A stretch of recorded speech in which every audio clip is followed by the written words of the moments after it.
From the Middle is very proud to be a founding member of that great old Odd Pods Media Network. Hey, everybody. Welcome to episode number 141 of From the Middle. From the Middle is a comedy, culture, entertainment, and interview-style podcast hosted by three middle-class guys living in the middle of America in the middle chapters of our lives with a point of view that's somewhere in the middle. And in this episode, we talk about the Super Bowl, a little bit about the sports, but mostly about the halftime show and the commercials. We talk a little bit about Valentine's Day. Hope you had a good one. We also talk about the Amish. And we paid another visit to the treehouse cabin that my family and I love so much. I ask a few parenting questions. Going to need your help here, guys. Do you use cost or value too much when trying to teach your kids about what they did? Talking about money too much? Let me know.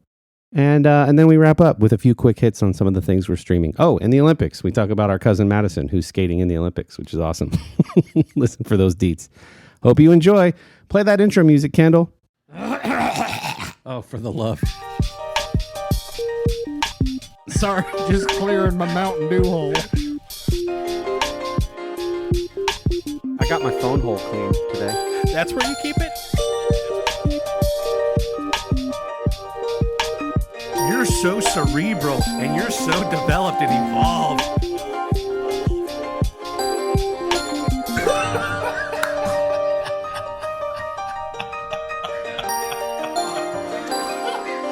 From the Middle after dark over here. Don't let me forget about the treehouse cabin. Yeah, another video. Have you heard from him? Sherry did about her survey responses, but I have not about the card. Not from the Nameless Shell Corporation. We did talk to the owner of all of the Amish. She is all correspondent. of the Amish? The owner?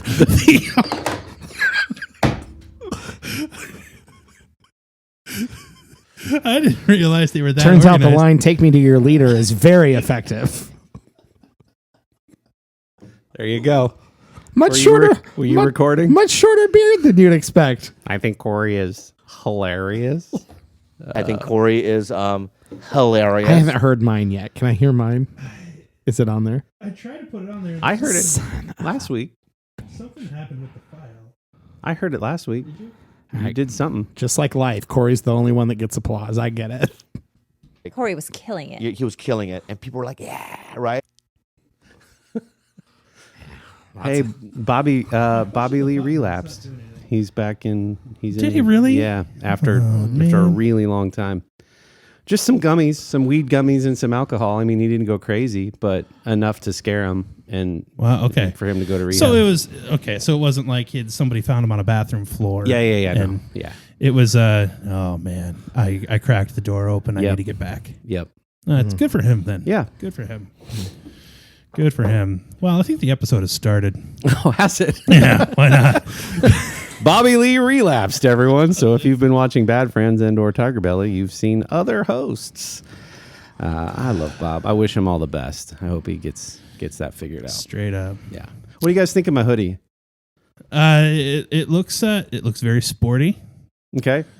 It's my Valentine's present from Sherry. Oh, good. I don't know how I feel about it yet. Tag's still on the back, so I thought I'd wear it out once, Right. See how it feels. I legitimately find it hard to publicly wear colors that closely resemble Michigan. And fortunately, there's no yellow, and you've got another shade of blue. But if it was, let's say, only the bottom darker shade of blue, white, and then dark blue, it might be a no for me. I'm not sure about this downward arrow, but it's a situation.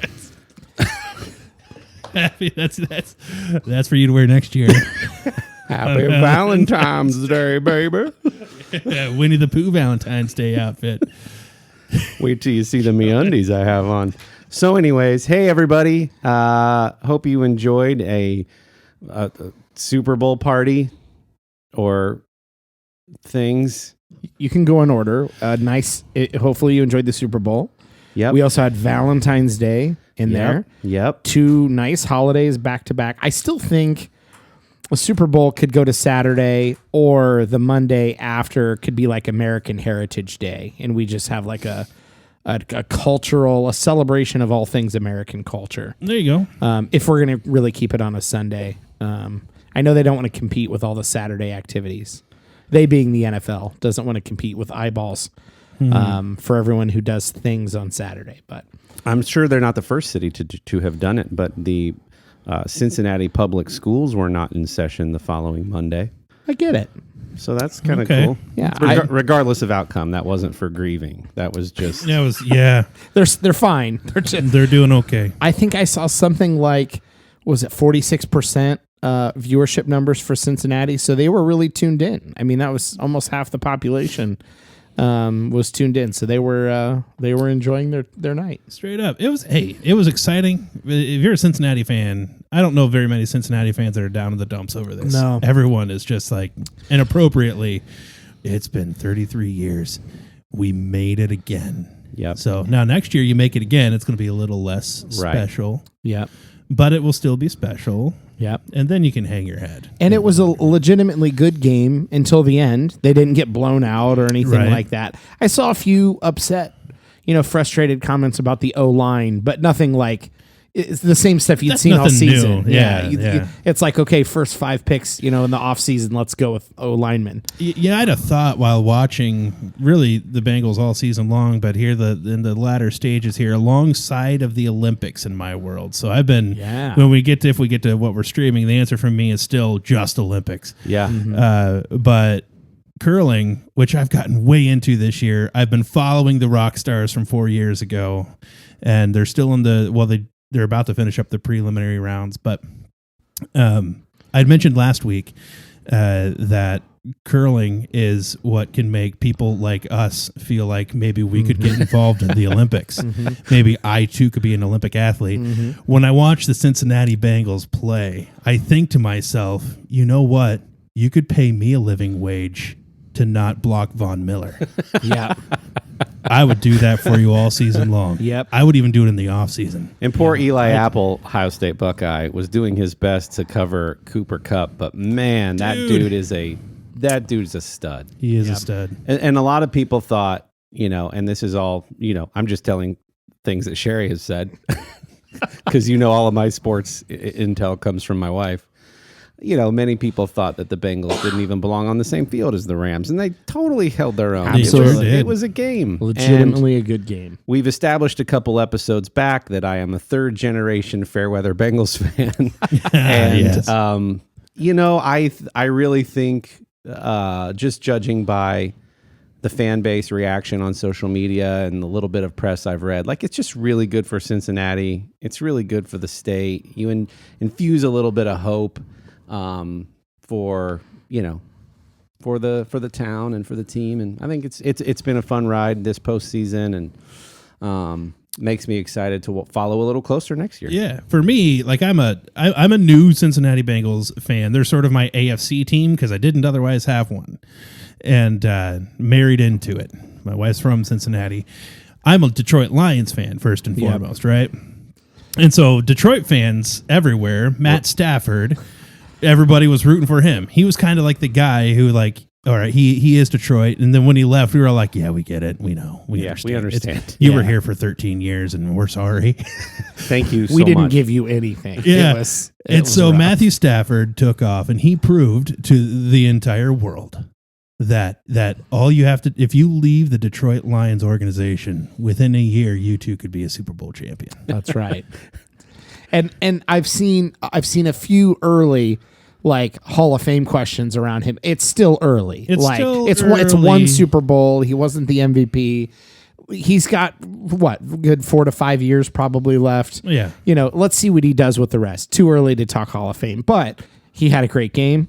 His fourth quarter numbers through the postseason were fantastic. And all of this because I saw a lot of memes today. So, this is not like I'm tracking it live. It was interesting from the Lions' perspective watching that because when the Lions did well with him in a game, they were often second half of the fourth quarter comebacks that he just seemed to that's his spot. So it watching the Rams play, rooting for the Bengals, in my head I'm thinking, I know Matthew Stafford is likely to have a good fourth quarter. Yeah.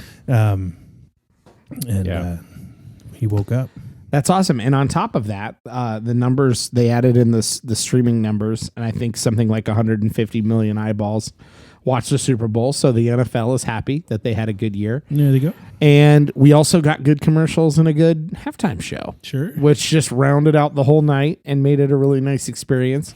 I assume that you both watched at least a handful of the commercials in the halftime show. Yeah, I'm excited to talk about that. And I know it's like the hacky thing to be like, I just watched for the halftime show and the commercials, but dude, it's fun. But before we move off of Stafford, I saw a bunch of Lions fans sharing the t-shirts of the Lions logo body with the ram head. And all the Lions fans are for Stafford. And a friend of mine just sent me a meme that's in the Detroit football stadium rafters at Ford Field. Hanging is a banner that says our former quarterback won the Super Bowl 2021-2022 season. That's awesome. So, commercials and halftime show thoughts. I got notes. You have notes. I'm excited. I had a thing going on, so I wasn't paying a whole lot of attention to commercials, but I did pay attention to the halftime show, and I enjoyed it. Yeah, a couple highlights. We got a car commercial, and see, this is the thing. I half the time don't remember the brand, so I don't know how well they're working. Sure. But we got a nice Eugene Levy, Schitt's Creek, little thing with his wife from the show. Made a quick appearance in that commercial, so that was nice. We got a lot of Catherine O'Hara. Catherine O'Hara, yep. We got a lot of nice millennial nods. Cable Guy with Jim Carrey had his own commercial. I thought that was a lot of fun. Anna Kendrick was playing with Barbies and He-Man. That was great. So it was a lot of fun stuff. You can tell the Scrubs guys. I see somebody mentioned that. I never watched Scrubs, so I'll have to take everyone's word for that one. I didn't see it, but we finally become the largest buying block of demographic in the country. Right. Because they're gearing commercials and halftime shows to us now. That's right. Now's the time for us to go out and buy the new version of Trivial Pursuit so we can own our children. Exactly. Yeah. Like someone owns the Amish. So I'm not sure if we're going to include what I was referencing, but Yes. it's even funnier now if we maybe. don't. Yeah. Well, so we knew the lineup for the halftime show, and there was a lot of chatter about how that was really geared toward millennials. But we obviously didn't know what the commercials were. And Dylan, I was surprised by that, just how many commercials seem to be geared toward millennials. So here's the tweet that I saw. Roger Sherman shared on Twitter about the halftime show specifically. Everybody born between 1985 and 1995 saw the Super Bowl halftime show lineup and was like, sweet. Instead of doing a show for old people featuring people like the Rolling Stones or Paul McCartney or The Who, they did one for us young people. And then 10 seconds later, it hit us. Yeah. But I remember having that exact thought, which is why the tweet is funny, because it struck a chord with a lot of folks. When you've got these, halftime shows that are icons in music who are, dating back to an earlier era. But I remember thinking, or one of my friends sharing something like, so excited about this lineup, my kids aren't even going to recognize me and are going to be surprised by the fact that I know all the lyrics to these songs. Because that's like growing up, like that's what was on all of our radios. Right. Yeah, it was Kendrick Lamar the only recent of the six. Yes. Yeah. Which I was trying to figure out that, like, he was like the odd one out. A little bit. And I don't remember ever reading the lineup and seeing 50 Cent's name in there. I'm sure it was. I just missed it. No, it's not. Like, if you look at all the official stuff, he's left out. So I don't know if that was a last minute thing. They weren't sure if he was going to be able to be there, but I was expecting the other five. They were just waiting for him to drop in. Kendrick Lamar seemed out of place, not because he wouldn't be popular to have at the Super Bowl, just because of the group that was there. I thought, that's a little out of place, but I'm sure they want to appeal to some of the younger audience as well, too, not just. But I did see a lot of tweets and comments flying about, was it the best halftime show ever? I actually saw, for the first time in as long as I can remember, zero whining about the halftime. I saw no complaints. It was like universally positive. And actually, of what I saw in my news feed was if anything, people were just debating, was this better or was Prince or Michael Jackson? I know our friend Russ at the Infectious Groove podcast would say MJ and Prince would top this one. Yeah. But that was really it. I saw like people sharing YouTube clips of old halftime shows, but it was never negative. It was always just, this one was great, but maybe this one was better. And so I thought that was really nice. I didn't see a lot of complaining. It was nice. Yeah. There wasn't a lot of complaining afterward. I have a friend, a dear friend on Facebook, who was like, how many Illuminati and satanic rites symbols do you think we're going to see during this halftime show? And I was like, oh, okay. But I appreciated that it wasn't overly trashy. It wasn't explicit. I mean, it's still hip hop and it still had the hip hop edge and the rap edge, but it wasn't. Yeah. I mean, nobody whipped a boob out. So nobody whipped a boob out. Frankly, other than Fitty. I don't know half the. I didn't know most of what they said anyways. So I was just like bobbing my head along to the music and the bass line. It was nice and enjoying the visuals. So yeah. You got to move yourself to the music in the moment. Yep. Yeah. Oh, here's a question for you. Did you realize? I didn't know this was a thing till after. Eminem's kneeling was like a thing, not part of the show. Yeah, I read about that afterward too. It was one of those things where like I didn't even remember him doing it. I thought it was naturally the wind down of a song and the beginning of another. Exactly. I just thought he was like I thought prepping for the next I thought choreographed transition. That's exactly what I thought. Because you're on a platform, you can't hide. So I just thought, he's just kneeling. It never dawned on me that it was political. So if somebody didn't like that, sorry, but like I didn't even notice. He was explicitly forbade by the NFL to take a Kaepernick knee. Oh, gotcha. And he did it in spite of them. You know what that reminds me of? It was, I don't know if it was the Academy Awards or the SAG Awards or the Grammys or something, having Seth MacFarlane on and then a bunch of the people being, quote, offended by the jokes that Seth MacFarlane was making the next day. Like, the dude's been making Family Guy for 15 years. You're really shocked by the type of jokes. Same with Ricky Gervais. You know, it's exactly the same. Like, you can't tell Eminem not to do something. He's gonna do it. Exactly. And you know what? Nobody ever would have even gotten it had you not had no one complained. Yeah. You know? Yeah. Well, and my summary of that, by the way, is literally me just skimming headlines. So I know nothing. Don't take anything I just said for gospel. Well, and that's the thing. I didn't see anyone even offended by it. I just saw a headline calling it out and went, oh, that was a thing, I guess. Yeah. So like watching it first time, no idea. I didn't even notice it. I watched the halftime show again the next day because that's what I do, and I recalled that when I read the article, and yeah, there it was. No, it's non-story. We've spent too much time on it. Probably. Agreed. Yeah. So back to commercials. So Steve Jobs, or in the early Apple/Macintosh days, there was an ad campaign that started with "Here's to the crazy ones, the misfits, whatever." Yeah. Did you see the "Here's to the lazy ones" commercial? No, I missed that one. So maybe that's a shot at millennials also. But you've talked before about how it would be good to just get a flamethrower to clear your snow off of the driveway. Yeah. That was in the commercial. Somebody's just People are listening. They're listening to our show and they're implementing things. And the premise being, here's to the lazy ones, and they're just using a flame. And there was a bunch of different shots of like life hack type stuff. But I thought of you when I saw that. When your podcast has international reach, this is the kind of thing that can come out of it. And I am so excited. What up, New Zealand? This is great. Was it a guy in New Zealand? No, I was just shouting out the rambling. I don't know. We've probably been played in every country now, but I love it. I was just shouting our friends out over at the Rambling Geek. Yes, another great podcast. Hey guys. Commercials. I didn't think there were any that were like hilarious, but there was a lot of entertaining ones. There was a little bit of sappy Budweiser one. Everyone expects that one with the horse that recovered and ran out of the barn into the field. That one was kind of fast. What else? Well, you've got to talk about the Office related one. Oh, those were just me. Those were just. Oh no, you mean the QR code? The QR code for Coinbase. Oh yeah. So some people think that Coinbase, might have won the Super Bowl ad thing. With zero production costs, they had a QR code bouncing around the screen, much like the episode of The Office where they're in the meeting conference room.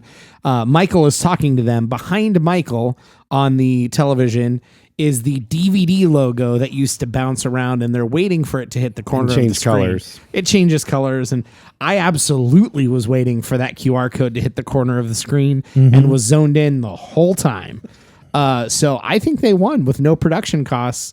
I don't know how many people actually use that QR code. I'd love to know what their marketing team did. You? I did. So we had a whole thing going on, and I was the only one who like got up and like walked up to the screen and did it, and then they're like, "What is it?" I'm like, "Yeah, they're trying to get me to buy Bitcoin." And then they're like, "Oh." I would love to know the marketing analytics from that commercial and how many hits that website got in that time frame, because it had to be more than their company had probably ever gotten, ever. Likely. That was a lot of the discussion. We'd like to hear from you. Did you actually use your phone and snap the QR code, or were you just like, "What's that?" Yeah, I'd love to know. yeah. Let us know. I'm not normally, I'll be honest, I'm not normally a big fan of the QR codes on things, because companies sort of do it to give this sense that they're tech savvy when it just takes you to, typically it just takes you to their landing page. It doesn't, if companies were finding unique ways to do it, a unique coupon code, a unique offer, a free something, that would actually be a way to use technology to see who's engaging with you. Sure. It's always just the company's landing page. So I don't like that, because it gives a phony sense of being tech forward. But I thought this was a clever use of that. And so I'm glad that you guys even actually got up and did it. I didn't just because I assumed it would be their website. Oh, make no mistake. I didn't get up. I from my couch. Oh, you just took a zoomed in. picture and shot the TV. Yeah. Well, yep. Congrats on a great season, Yes. Cincinnati. And it's a game of inches, and we just fell a little bit short. But what a performance. And we'll be rooting for you next year. Great game, great halftime show. I also know at least one listener who is an LA Rams fan. That's a friend of mine, Tom. Congrats to your Rams, buddy. That's Been very rooting cool. for him since '68, I think he said. Yeah, he was very excited when the Rams went back to LA. In fact, I think he showed me a picture of it, or maybe he showed me in person. He has an old LA Rams jacket and some of the old merch. Wow. And the last time they were in the playoffs, I think in 2000, he was just commenting on social media. His dad was still alive at the time and got to see him, play. And he didn't make it to the Super Bowl. His father, my friend Tom, did, but his father. But he would have loved every minute of it. So cool little story. Thanks for sharing that. On 63. I stand corrected. Since 1963, Tom has been rooting for the Rams. So that's awesome. Well, congrats to your Rams, Tom. We know at least one. And this also feels like a great time to take a quick break and hear from one of our friends in the Odd Pods Media Network. Are they Amish? I'm Rob. I'm Nick. And I'm Joe, I love it. I think it's kind of meh. and I've never seen it. We're keeping up with the Kardashians. A podcast covering 7 seasons of Star Trek Deep Space Nine. But that's not it. We go down the wormhole. Of pop culture, life, and Garrick New episodes every Monday. on your favorite podcasting platforms. You can also interact with the show on Twitter at KardashiansPod. And just like the Ferengi, we can't wait to stroke your lobes. So did you guys have a good Valentine's Day? Do anything special with your loved ones? Loved one? Yeah, my wife took the day off of work, which is cool. Sent the kids off to school. And we each had the thought that we were going to go watch a movie, and we both want to see Spider-Man so badly. And there's just never time to do it. And so we were going to do it. And looking at movie times, you can't see movies late morning anymore these days, which is what we would have needed to do to have enough time to watch that film and then go pick up the kids. Not this late after release. That's tough. Yeah. Even when I went a couple weeks back, there were no more of the morning afternoon times. It was all the 4 o'clock, 4, 6:30, Yeah. 9 o'clock. So that didn't work out for us, but we still had we had a good time going out. We went shopping and such. So took her Did you walk around Target? Took her to Cabela's Nice. because I'm a romantic.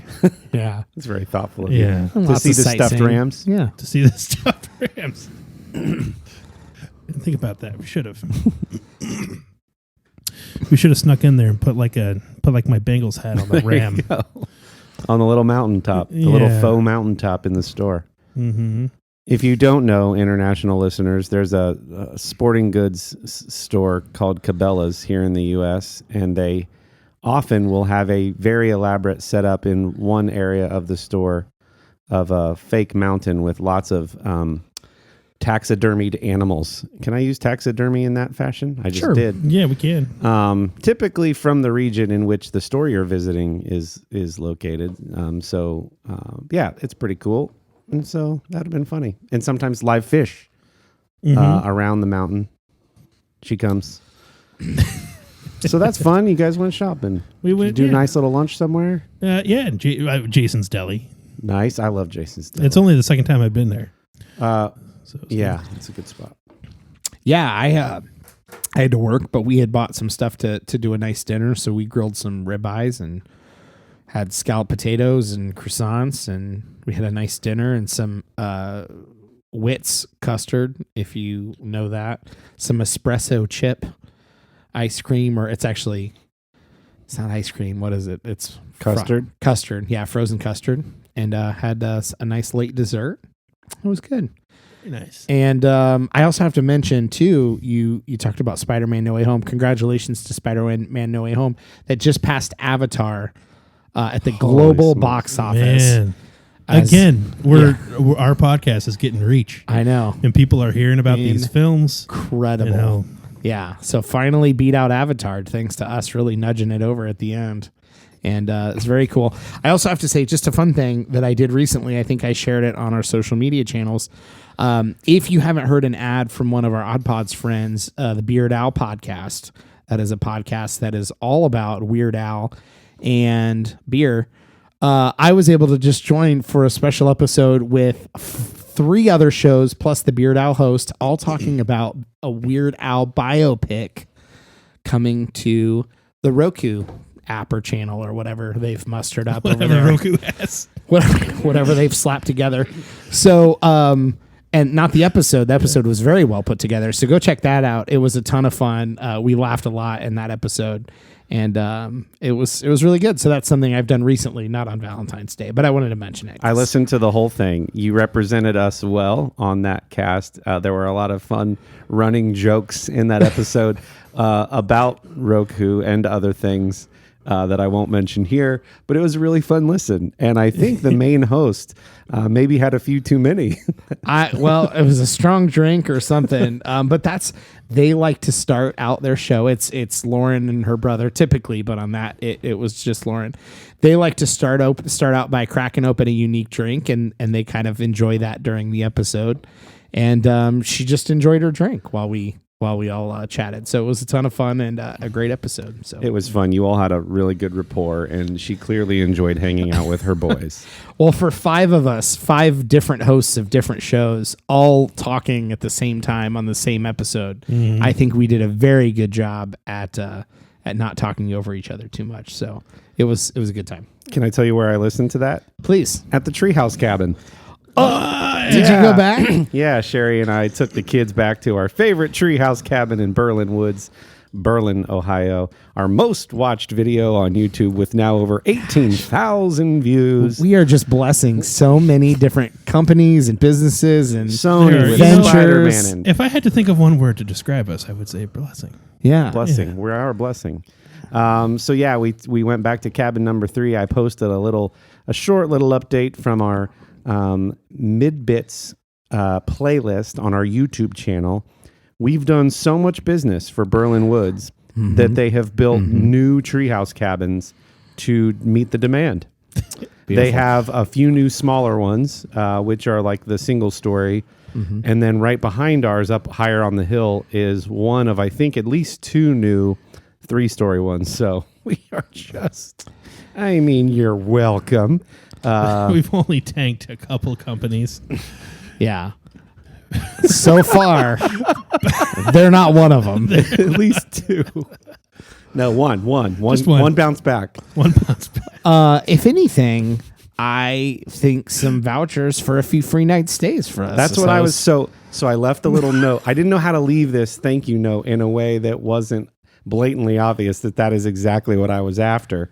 But I just wanted to share with them the story of this little silly virtual tour video I posted, and the fact that it's garnered so much attention on YouTube. Yeah. So I just left a little thank you note and said, hey, my family, to the owners, proprietors, my family loves coming here. This is our 4th or 5th time. Funny story. Mm-hmm. I shot a little video last time we were here, threw it up on our YouTube channel, and I included one of our stickers. If you would like one of our stickers, we still got a handful left over. Hit us up on the socials, and we'll make sure that you get a great deal on some From the Middle vinyl decals. Yeah. But anyway, included that in the thank you card, and we had a great time. Spent 3 nights there. I had to come back and do a meeting. I didn't trust the internet speeds there to do my day job stuff where I have to draw on the iPad and it gets shared in the screen and blah, blah, blah. Mm-hmm. So I drove all the way back to do that, and then drove back and rejoined my family.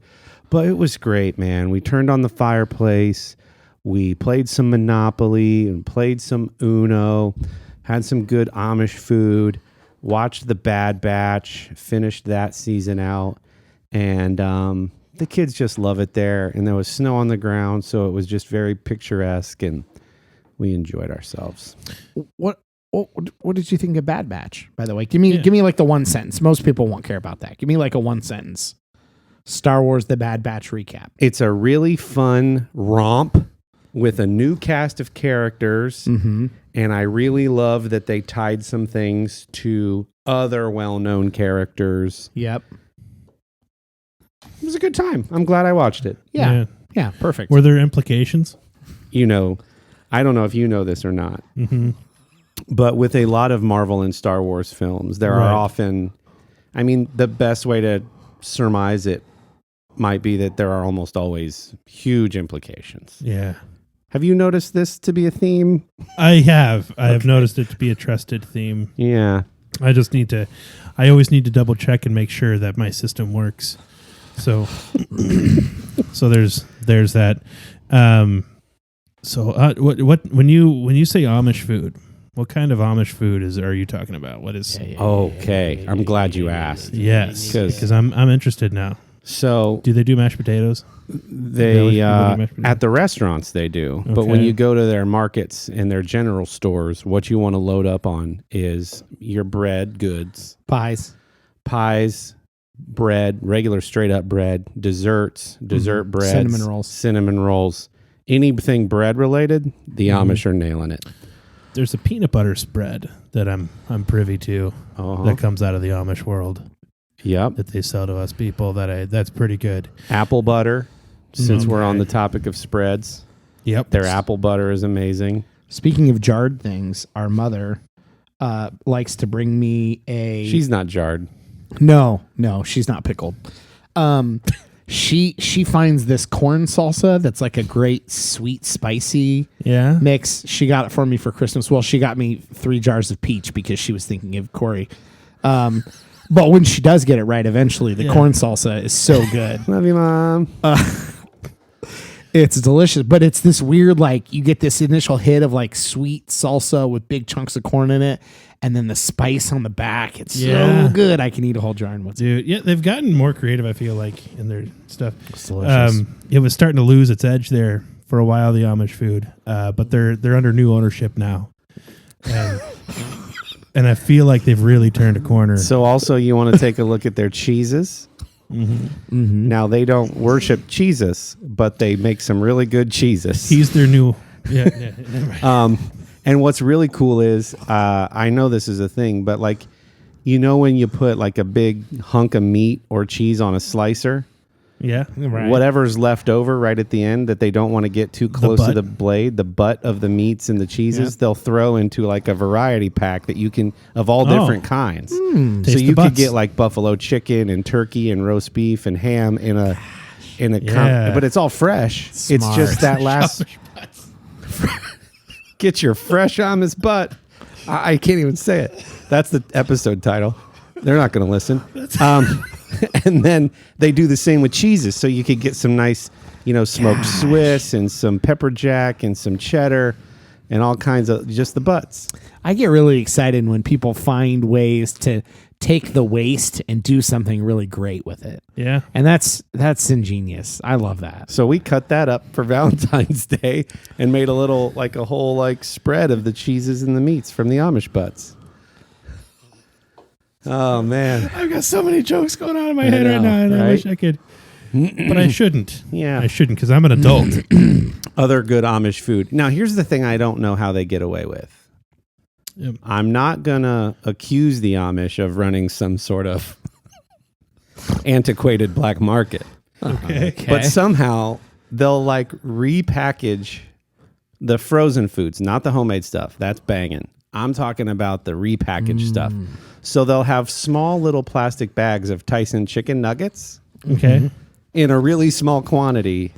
And I'm like, they're just buying a big bag of Tyson chicken and reselling it in quantities of 6 or 12. Sure. Yeah. Instead of the massive bag that you could go get right now from Kroger. How are they getting away with that part? Well, I mean, it's almost like where they buy it. I was literally just today, I was hearing on the radio about some restaurant in South Carolina or something, and this whole thing went viral that people had ordered 2 pieces of the red velvet cake, and it showed up, and then the dude recognized it, or somebody recognized it later as the red velvet cake that comes from Costco. And so they had paid $18 for these 2 slices of cake, and someone was like, well, you could have gotten 5 slices of it for $8 if we're at Costco. And the whole anger surrounding that whole thing has just grown, and people are generally have the attitude of, you know what, you should buy a cake, take it to the restaurant, drop it off, and demand them the money back. And I'm like, do you realize what Costco is? Costco is the place, one of the places, right? Where the restaurants, middleman. especially smaller restaurants, Yeah. go to get their stuff so that they can then retail it to you. That's Right. what Costco is. Well, that's The fact that they even let you in the door to buy red velvet cake yourself, they're basically doing you a favor. That's at that why you point. need a membership. That's why you need a membership. right. Because I was just thinking, what's the difference between that and GFS is really popular. Yeah. And people just buy stuff from there and heat it up and charge individual portions. Exactly. That's what the wholesale model So that's is. kind of that was going on in my mind there. I was Yeah. like, well, Yeah. I mean, if they're going to Costco and buying Tyson chicken nuggets by a big bag and then reselling it, isn't that what they're Yeah, supposed it to makes be sense. doing? Yeah. I'm sold. Well, my wife and I literally discussed that the other day because we were at Starbucks and we got some of the cinnamon coffee cake. And you're paying $3 or $4 for a slice. And I'm like, you could literally go to Costco and get the huge loaf for $9 and cut that into 10 or 15 slices and make bank if you had a little coffee shop. Yeah. Because and still be cheaper than Starbucks. But that's literally what they are. You have that option. And I don't know why people are outraged. I mean, most restaurants aren't serving fresh desserts. Exactly. They're frozen from a wholesaler and they cut a slice off and then they serve it to you on a plate. Yes, doing it yourself is cheaper. This is true. Is this news to anybody? Yeah, If you learn how to fix your own car, it's going to be a lot cheaper. This is true. Well, let's right? not talk about fixing cars. If you learn if you Sorry. learn how to make bean water yourself, you're going to save money on coffee. That's just the way it goes. yeah. Speaking of Interesting. Starbucks, so I need to find the source for their cheddar sausage and egg sandwiches because I love those breakfast sandwiches. good. I'll have And I that. don't like the order that they put those. To me, it's a sausage, egg, and cheddar sandwich, but they say cheddar, sausage, and egg. Anyway, I need to figure out where those come from because I'd save some money. Yeah. Just start with Costco. Speaking of money and spending money and being aware of how much money you're spending, I have a very serious parenting question for you guys. Okay. I'm actually wondering if I do something too much as a parent. I think I use the cost of things too much when parenting my children to either make them appreciate something or see the error of their ways. So think about whether or not you do that with your kids while I tell you the story. The last week when I was talking about shoveling my neighbor's driveway, Right. back in my driveway, I noticed that one of my children was using a plastic scraper to scrape ice chunks off of the painted parts of the vehicle and just making horrific scraping noises across the paint. And I was like, stop. I ran back home to say, stop, what are you doing? Because they're dragging ice chunks across the paint, which is pretty durable for the most part, but still, it's like that's for the windows, not Right. So do you have any idea how much it would cost? And as I'm saying it, I was like, I think I do this too much. Like, do you have any idea what that cost? Like, is that a bad thing? Do you find yourself doing that to help them? Circumstantial, I think. Yeah. So in that instance that you're giving, I think what you're thinking now is probably good. Like, do you have any idea? Well, no, they didn't know how much that cost, and that's the problem, right? Yeah. It's like that sort of thing. Honest mistake, but like in my life, a Nintendo Switch Lite, where I've explained to them before now several times that's expensive. Yeah. You be very careful. 2 hands on it while you're walking. Yeah. I don't want to see you running with it. Because of the price. And Because of the value because of the item. price. I don't think there's anything wrong with that. What might be a because bad they- example? Well, my first thought, I don't know if this applies. Is there anything to the idea that if it makes more sense to use it before something expensive has already happened than after it has already happened, because then you've got to be careful about not making it about caring more about the thing that's been broken or ruined than caring about them. I'm confused. Give Does me that an make example. sense? So like you avoided something expensive happening. So using a cost before that mistake was made makes sense. Had they I already get it. scratched it, now you're making it more about the money that it will cost. Got it. Because when it's theoretical, I don't think kids question that you love them less than the thing you're upset about. But once it's actually already happened, Got it. now you're making it about this has happened. This is what, does that make sense? I don't know if that's a thing. I feel like and for anybody who's a parent, like you'll understand this. Like we're not always our ideal parent selves. And I think most of us would agree in that situation, it's the first time that it's happened. Our ideal self would look at that situation and see a couple of things. And one of those things would be they're trying to be helpful. Sure. Right. That's what they're trying to do. I need to think of that first. The second thing I need to do is run over there and inform them gently, like in a way that says, like, I thank you for trying to be helpful. Let me explain something to you. Yeah. And then having that conversation and then kick them the second time. Yeah, that voice is like, hey, buddy. So 2 things. One, In no particular order. I am so grateful that you are trying to help me scrape off the car.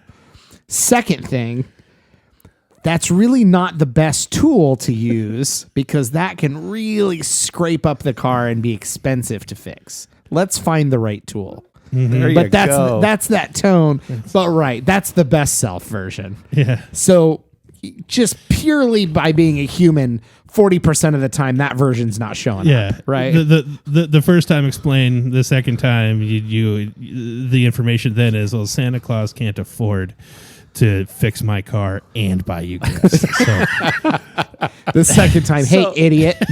That's helpful because I think there's a lot that I don't do well.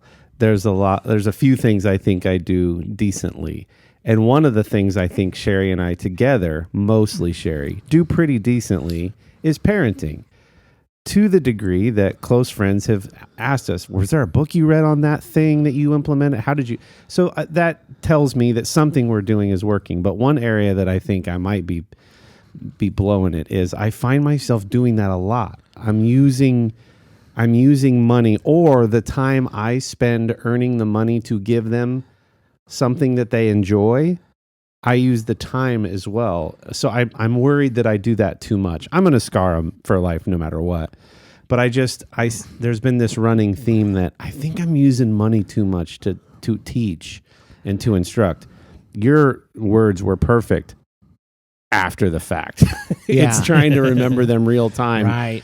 When I mean, but then there's a part of me that thinks, let's be honest, money is what makes the world go around. So like at some point learning some of that along the way, I think is helpful, because you can't break your own stuff all the time. You can't damage stuff all the time. I mean, there's the very real part of growing up is you're thrown into dealing with money, with everything all the time. Yep.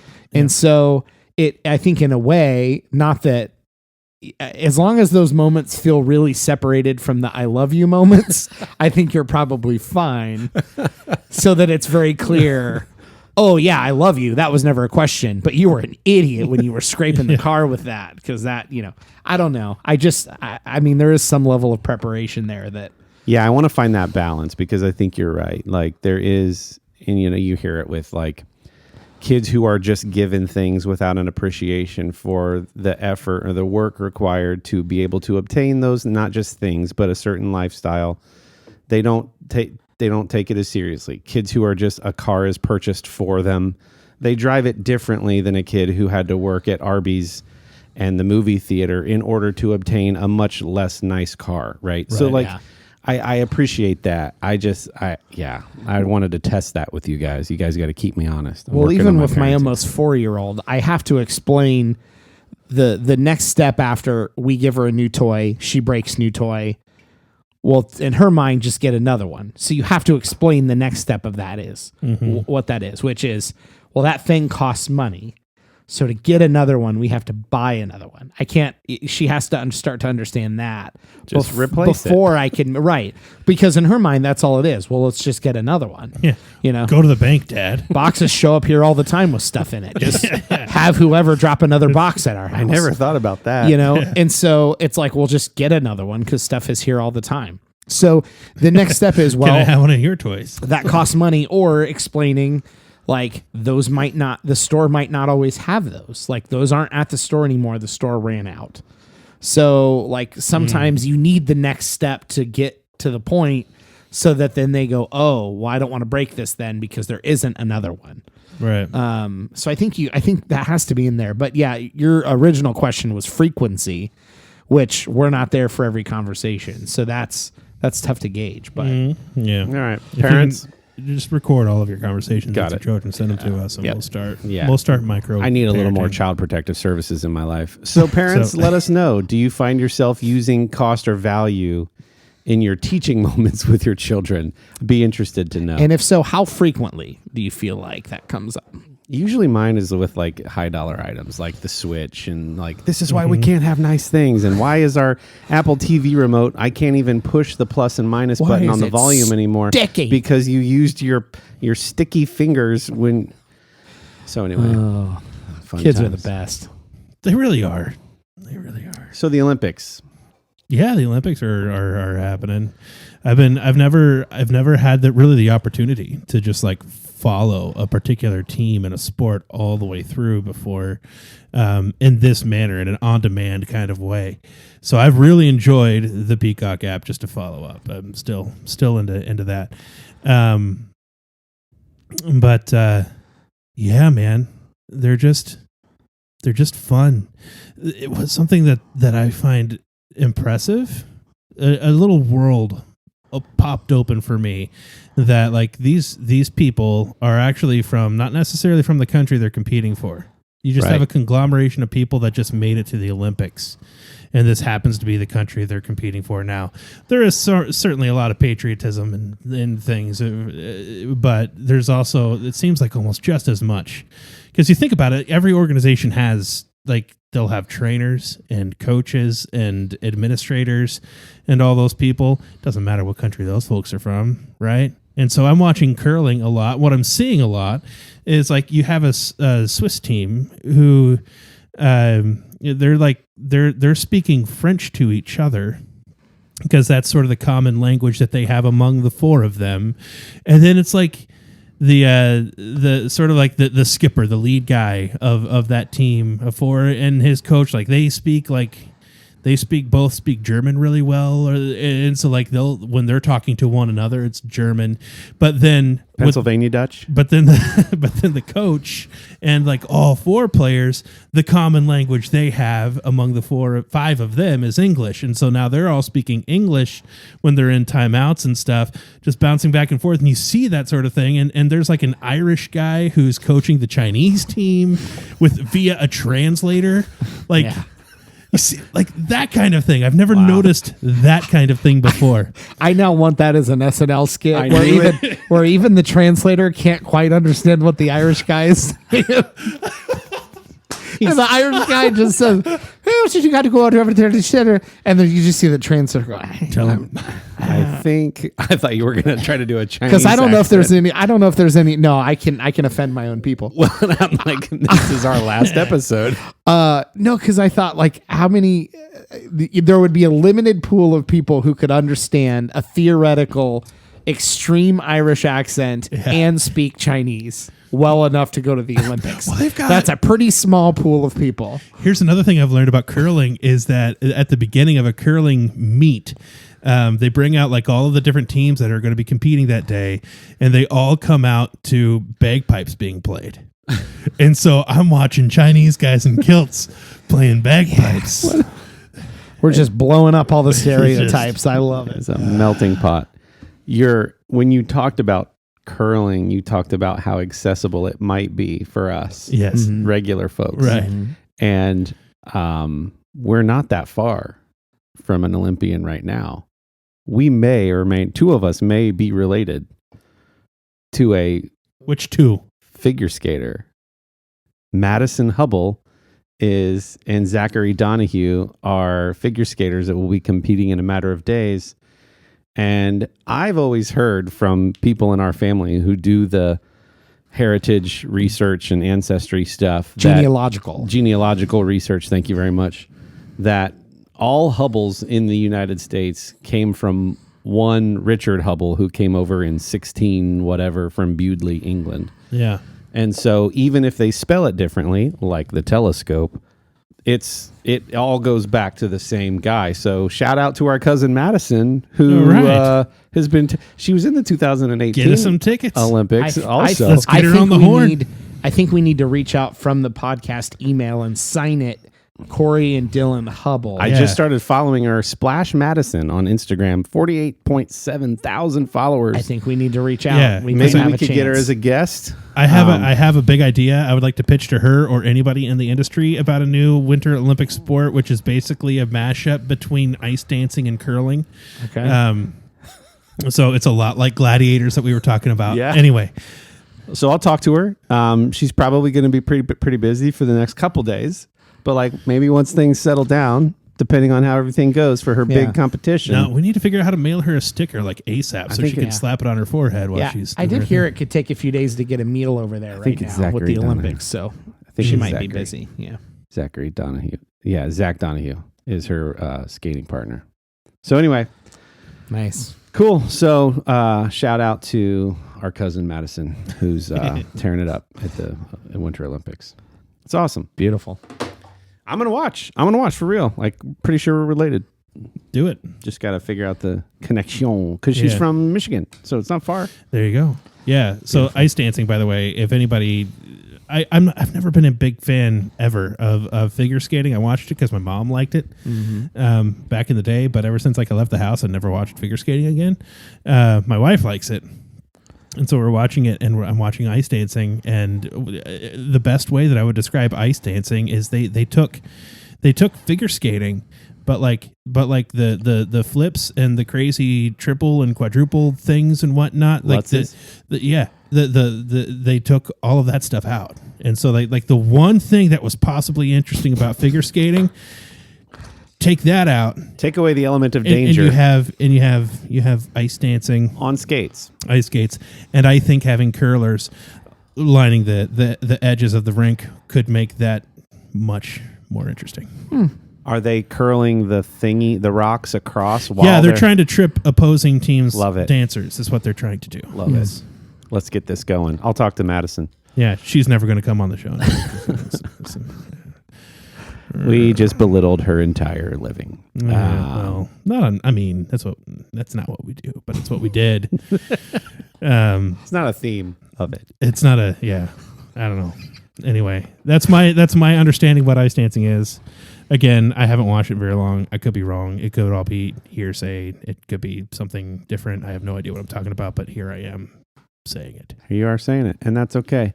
So I think we're going to deep dive the Book of Boba Fett with a tangents episode. Are we? Yeah, we can do that. Boba Fett. They sang the lyrics in the last episode. Did they really? Yeah. I feel like we're gonna. I haven't watched the last one yet. I feel like No, I did. we're gonna need to do a Spider-Man No Way Home tangent and Yeah. possibly a Book of Boba Fett. Let's wait till Kendall watches Spider-Man. I mean, it's been a long. I don't know when I'm going to be able to see it. You can spoil it for me. It doesn't. No, we're I'll not be spoiling it. I'll be okay. I meant for tangents. We could wait to do tangents. Let's just give overall thoughts real quick as we wind down on the entire series of the Book of Boba Fett. Just a couple sentences, just like I did for Bad Batch. We don't want to bore Sherry. Yeah, Not my wife Sherry, other Sherry. The other Sherry. I mean both. And but Michelle. They don't like Star Wars talk. yeah. Quick version. I thought it was a lot of fun. I saw things that I'd never thought I would get to see in from Star Wars, and for that I'm grateful. there you go. And I'll leave it there. Yeah. So the thought of the Mandalorian being a Star Wars realm Western, really, I think drove home even harder with Boba Fett. I was constantly thinking this is like a super sweet Western Yeah. series, which was really cool. I love the Mandalorian. I'm not a person who hates or loves Boba Fett because the Mandalorian's there, but I'm happy that the interplay has showed up. And I'm excited to watch the story moving forward. So it's successful to the point that I was entertained, and I can't wait to see what's coming around. I'm going to take a very centrist point of view as a huge fan of Boba Fett, who has spent a lot of money on merchandise featuring him and him alone. Not where I thought they would take the character, but I was entertained. I was really entertained for 7 episodes. There were a couple where I felt like they were making him like he was kind of just standing there facilitating meetings and stuff. And I'm like, he's supposed to be the bad. I wasn't hating on it like people online are. I wasn't drawing direct comparisons to Mando, but I was like, it's just interesting choices. And then the last episode totally put a kibosh on all of those thoughts, because they infused a lot of things that I wanted to see with such a character who's supposed to be one of the most intimidating, pardon my French, badass bounty hunters in the entire galaxy. And it was just a fun ride. Yeah, and if we do take that deep dive, I have a lot to say about characters who might or might not have made it past that episode. Yeah. Exciting times. Well, I think this is a great place to wrap it up.